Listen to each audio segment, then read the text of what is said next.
একসঙ্গে ৪৪ জন চিকিৎসক অধ্যাপক বদলি, তৃণমূল জমানায় প্রতিহিংসার শিকারদের বদলি, প্রতিহিংসায় প্রত্যন্ত এলাকায় পাঠিয়ে দেওয়ার অভিযোগ উঠেছিল। পালাবদলের পরেই সেই চিকিৎসকদের এবার গুরুত্বপূর্ণ পোস্টিং। কেউ প্রতিবাদ করে আগের তৃণমূল সরকারে বিরাগভাজন হয়েছিলেন। মেডিকেল কাউন্সিলে বিরোধী শিবিরের পক্ষে দাঁড়ানোতেও বদলি করা হয়। তৃণমূল জমানার প্রতিহিংসার শিকার চিকিৎসকদের এবার সম্মানজনক পোস্টিং, রুটিন বদলি। চিকিৎসক অধ্যাপকদের বদলি নিয়ে দাবি স্বাস্থ্য দপ্তরের।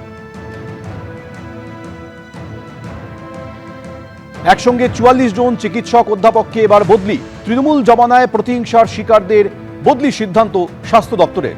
প্রতিহিংসায় প্রত্যন্ত এলাকায় পাঠিয়ে দেওয়ার অভিযোগ উঠেছিল। পালা বদলের পরে সেই চিকিৎসকদের এবার গুরুত্বপূর্ণ পোস্টিং।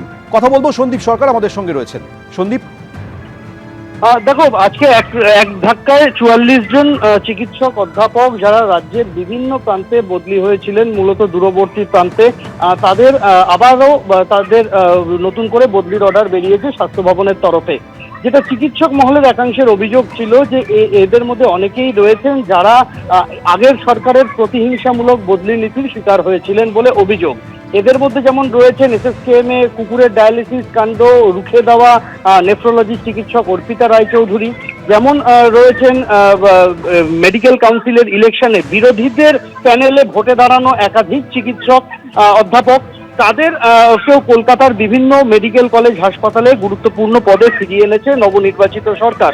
স্বাস্থ্য ভবনের তরফে যদিও বলা হচ্ছে এটা রুটিন বদলি, কিন্তু চিকিৎসক মহলের একাংশ তারা মনে করছেন যে এটা যথেষ্ট তাৎপর্যপূর্ণ। তার কারণ এদের মধ্যে অনেকেই রয়েছেন যারা প্রতিহিংসামূলক বদলির শিকার হয়ে বছরের পর বছর রাজ্যের বিভিন্ন দূরবর্তী প্রত্যন্ত এলাকায় তারা পোস্টিং হয়েছিলেন এবং তাদেরকে ফেরানোর কোনো উদ্যোগ আগের সরকার নেয়নি, যেটা এই সরকারের আমলে হলো।